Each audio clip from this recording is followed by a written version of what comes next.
Pasaman merupakan salah satu dari kabupaten dan kota yang ada di Provinsi Sumatera Barat.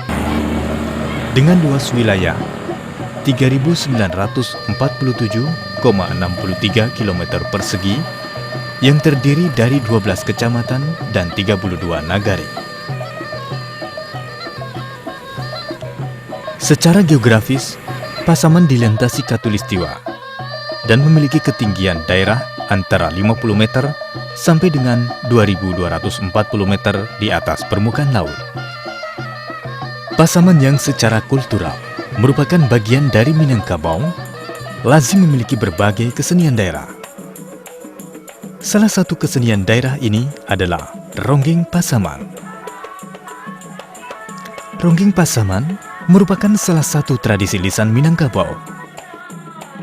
Ronggeng Pasaman berupa seni pertunjukan yang terdiri atas pantun, tari, dan musik. Pantun merupakan unsur yang penting dalam tradisi Ronggeng Pasaman. Sebagai unsur yang penting, pantun didendangkan atau dinyanyikan oleh seorang penampil pria yang berperan sebagai wanita atau disebut dengan ronggeng, sambil berjoget mengikuti irama lagu. Dengan begitu, penyebutan kata ronggeng mengacu pada dua pengertian, yaitu ronggeng sebagai satu bentuk seni pertunjukan dan ronggeng sebagai sebutan untuk pelaku wanita yang ahli dalam berpantun.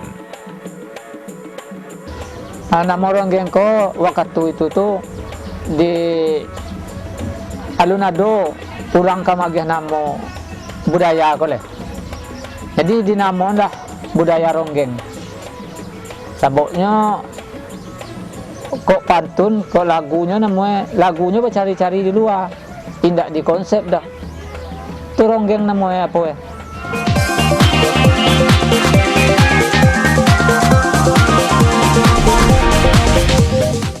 Sekarang seiring perkembangan zaman, ronggeng tidak hanya lelaki yang berpenampilan sebagai wanita, tetapi wanita itu sendiri. Ronggeng Pasaman sebagai sebuah seni tradisi mempunyai fungsi hiburan atau sebagai pelipur lara. Biasanya, seni tradisi ini dipertunjukkan pada malam hari, mulai dari pukul 10 malam sampai pagi menjelang subuh, yakni kira-kira pukul 5 pagi. Gerak tari yang mereka tarikan sesuai pula dengan irama lagu yang dinyanyikan. Pantun-pantun itu dinyanyikan dalam bahasa Minangkabau, dialek Pasaman di daerah Simpang 4, dan dalam bahasa campuran antara bahasa Minangkabau dengan bahasa Mandailing di daerah Simpang Tonang.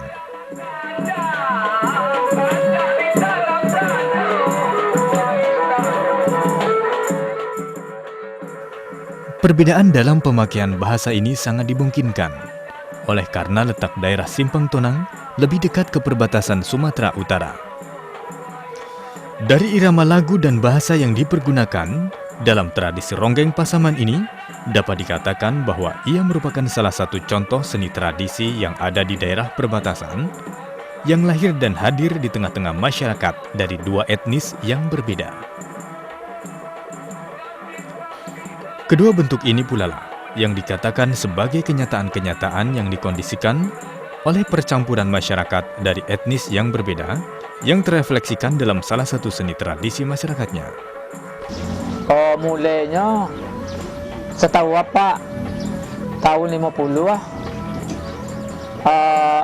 apa mulai satu dalam grup ronggeng sampai tahun 65.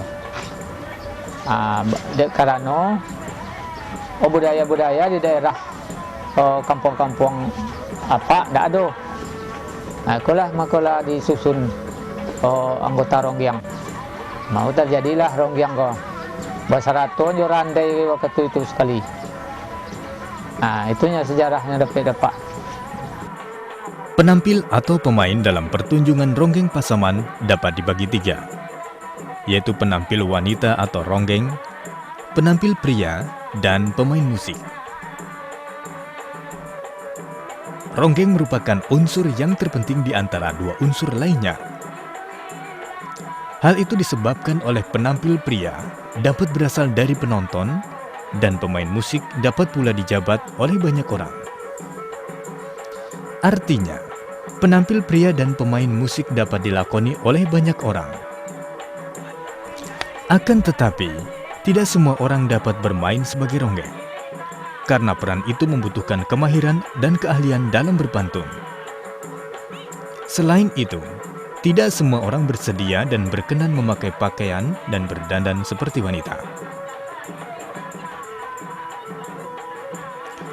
Seorang ronggeng haruslah seorang yang pandai dan ahli dalam berpantun. Oleh karena keharusan itu pula, maka masyarakat pendukungnya ada yang mengatakan bahwa makna kata ronggeng itu adalah seseorang yang ahli dalam berpantun. Tampaknya ronggeng ini adalah sebuah kesenian yang terbuka. Saya suka menyebut begitu. Artinya apa? Ada peluang, ada ruang pada kesenian itu untuk menyesuaikan dengan kekinian masyarakatnya.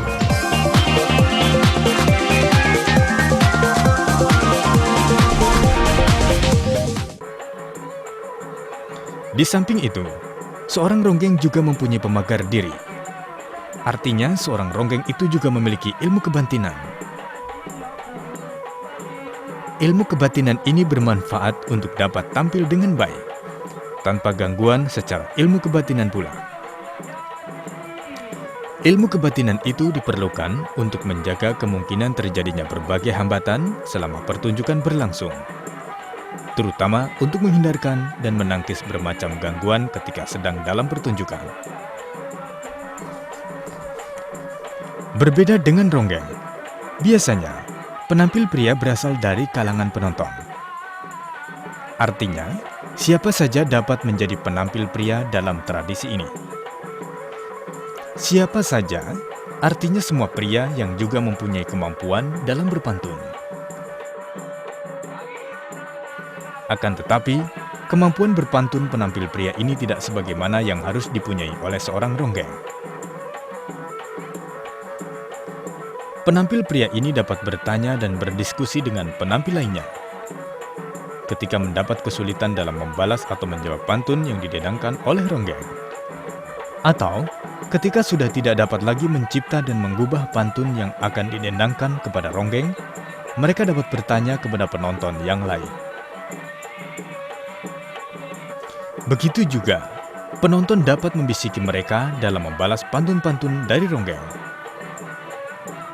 Para penampil pria ini dapat saja berhenti dan menjadi penonton biasa kembali dan lalu digantikan oleh penonton yang lainnya.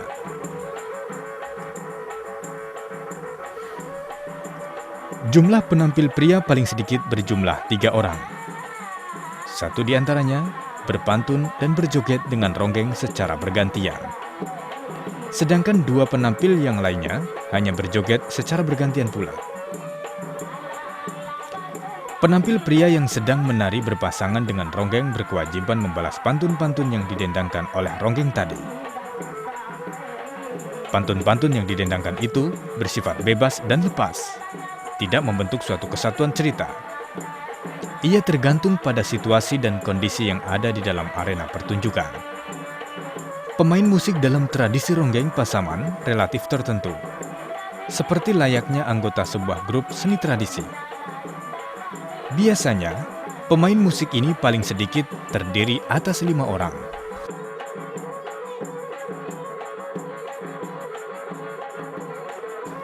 Satu orang menggesek biola, 1 orang memukul rebana, dan 1 orang lagi memainkan tamborin. Mereka bermain bersama mengiringi ronggeng dan penampil pria menendangkan pantun-pantun dengan irama lagu tertentu. Dari awal hingga akhir pertunjukan, para penampil beristirahat beberapa kali.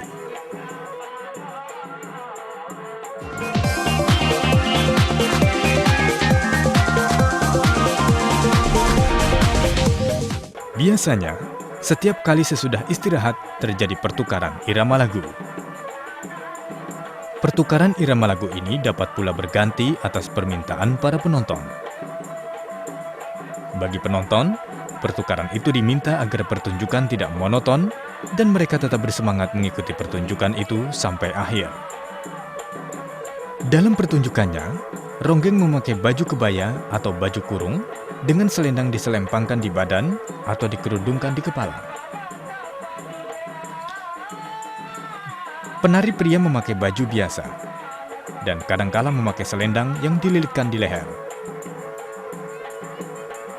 Begitu pula dengan pemain musik, mereka memakai pakaian sehari-hari.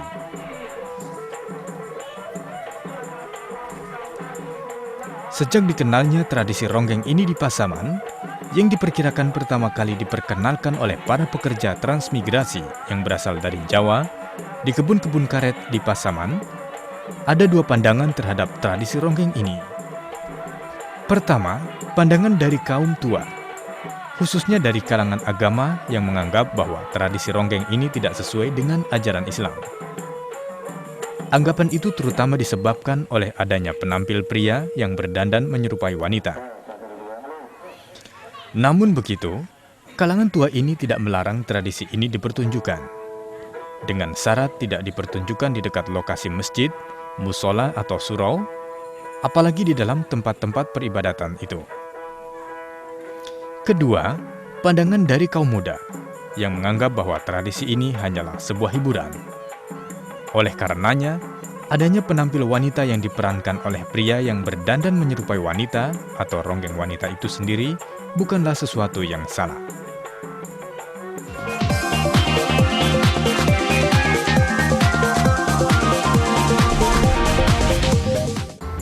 Nah, tentu saja soal ke depan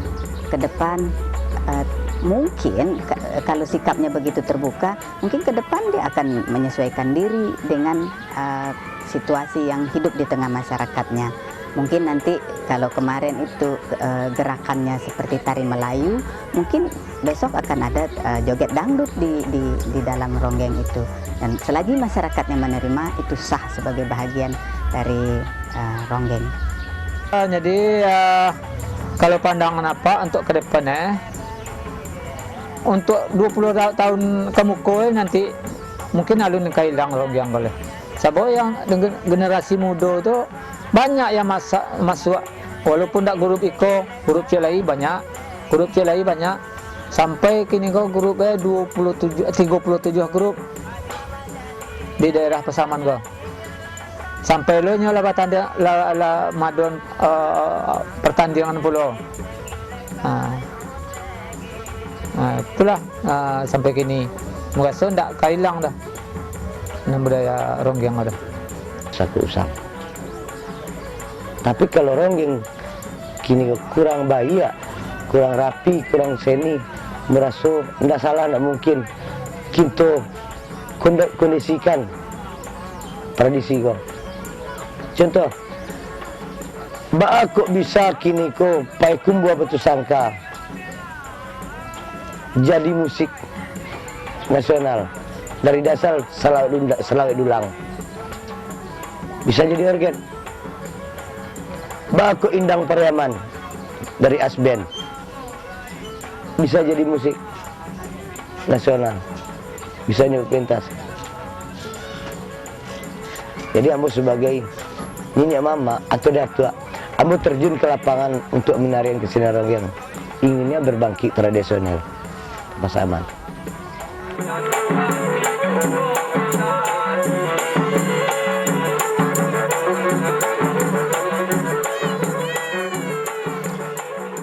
Apapun perdebatan tentang ronggeng Pasaman, yang pasti dia telah hadir di tengah-tengah masyarakat Minangkabau. Dia hadir dari tradisi lain kemudian berpadu dengan tradisi daerah setempat yang kini menjadi bagian dari kekayaan budaya Nusantara.